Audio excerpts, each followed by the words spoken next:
Hola chicos, ¿qué tal? Les saluda su amigo y profesor Leonel García. En esta ocasión entramos a lo que corresponde a la unidad número 3 relativa al estado de flujo de efectivo. En esta ocasión, en este video específicamente, vamos a estar conociendo un poco más generalidades sobre este tercer estado financiero. Es un tercer estado financiero básico que no hemos conocido, que anteriormente probablemente lo hemos escuchado mencionar, pero que quizás nunca lo hemos trabajado a detalle.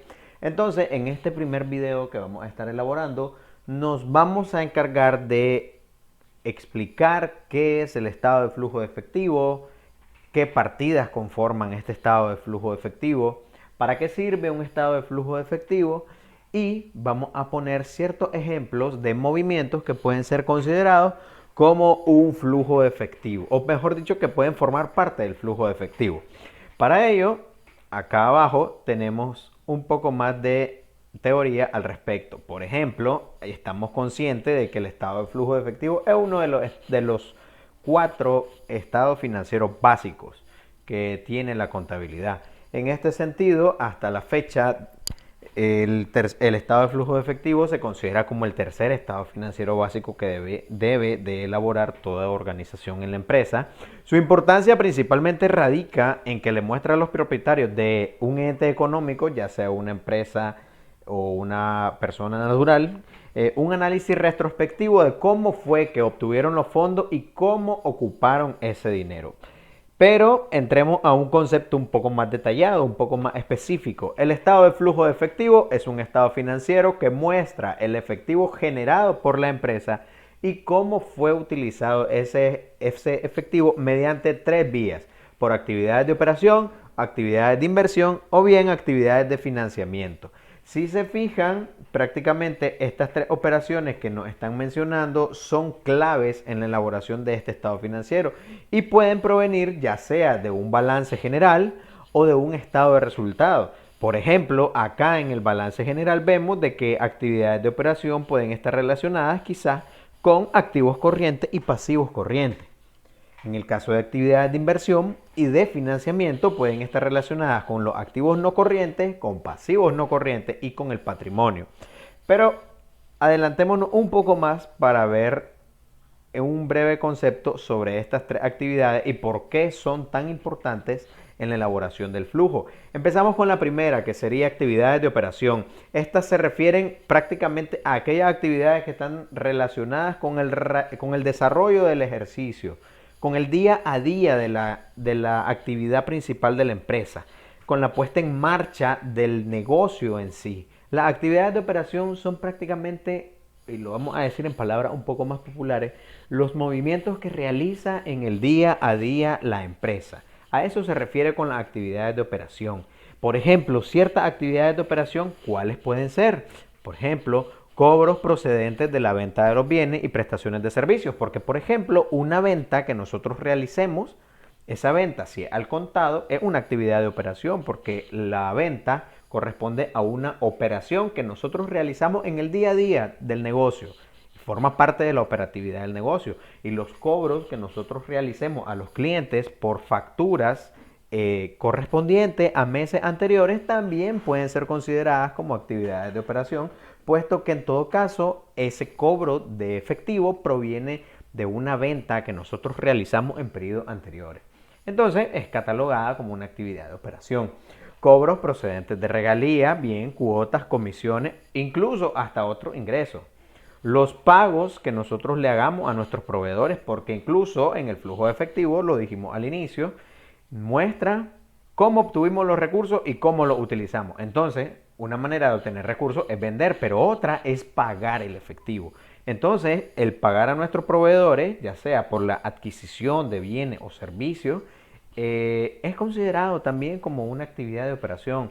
El pago que le realizamos a los empleados, los pagos de impuestos que nosotros realizamos también son catalogados como actividades de operación porque están relacionados, de nuevo lo menciono y hago mucho hincapié, en el día a día de la operatividad del negocio. A eso se refieren lo que son estas actividades de operación. Son las primeras, son las primordiales, son las principales y son las actividades que la empresa realiza todos los días. Ahí tenemos la primera. Hago mención, las actividades de operación, inversión y financiamiento pueden tener entradas y salidas de efectivo para que lo tengamos en consideración. Vamos con la segunda actividad, actividades de inversión. Las actividades de inversión hacen referencia a las inversiones que realiza la empresa en activos fijos, ya sea por una compra o por una venta de activos fijos, adquisición de inversiones en otra empresa, como adquisiciones o inversiones en asociadas, compras de acciones, compra de títulos valores, etc. Ahí tenemos algunos elementos que pueden ser catalogados como parte de actividades de inversión, como por ejemplo los pagos por adquisición de propiedades, por activos de propiedad, planta y equipo, popularmente conocidos como activo fijo.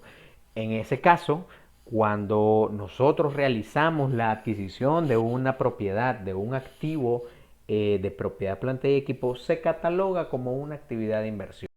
Vamos a decir por qué. Porque en este caso, si nosotros adquirimos un vehículo, por ejemplo, ese vehículo nosotros lo vamos a ocupar probablemente para que sea explotado, en el sentido de que si es un vehículo que va a repartir nuestra mercadería, entonces yo hago la inversión en comprar ese vehículo para poder montar mi mercadería en él y que se pueda repartir de una manera más eficiente entre mis clientes.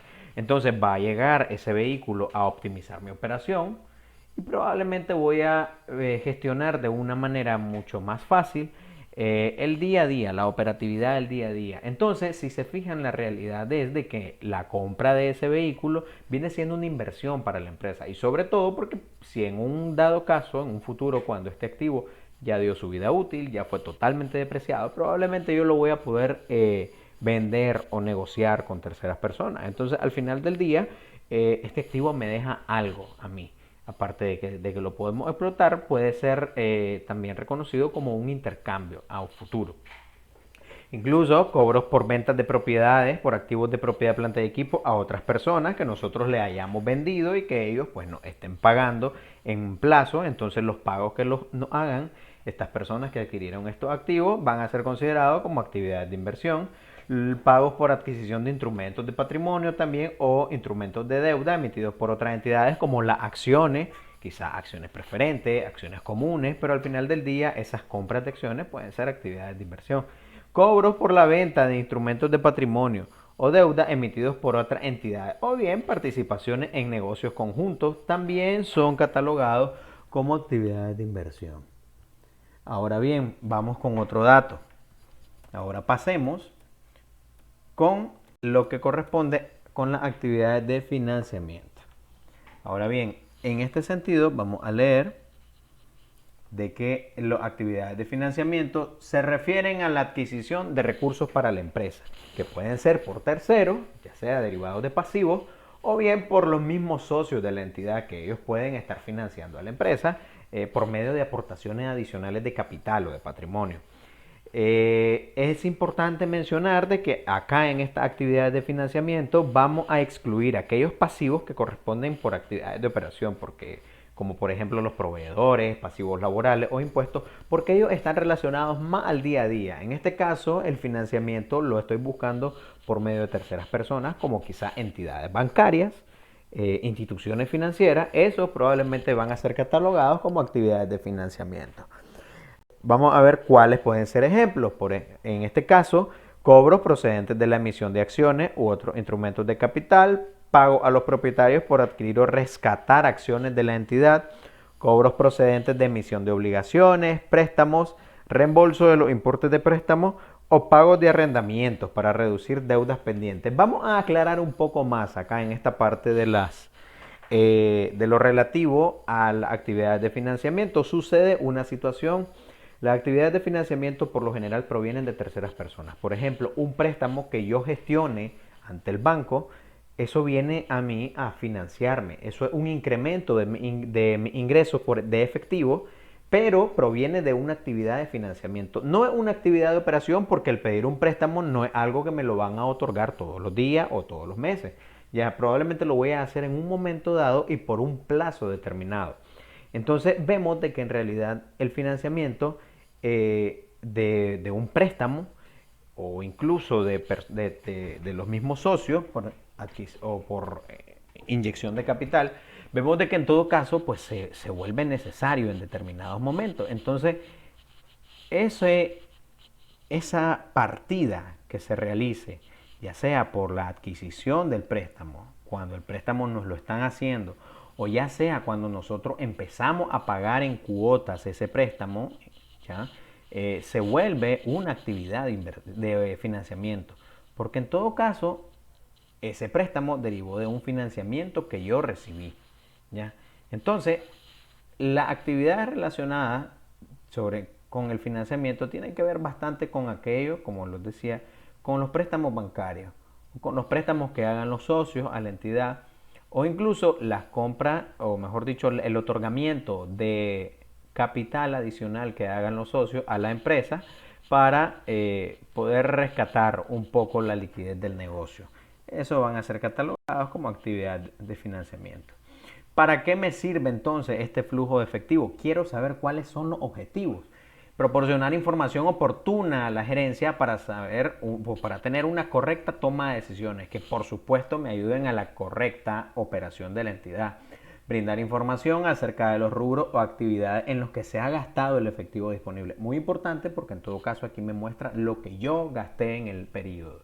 Este flujo de efectivo me muestra lo que yo generé y lo que yo pagué. Entonces ahí me puedo dar una idea de cómo estuvieron mis movimientos de efectivo y hacer mis ajustes para el próximo periodo, procurar quizás no gastar tanto. Por eso en el tercer objetivo menciona de reportar flujos de efectivo pasados para generar pronósticos futuros.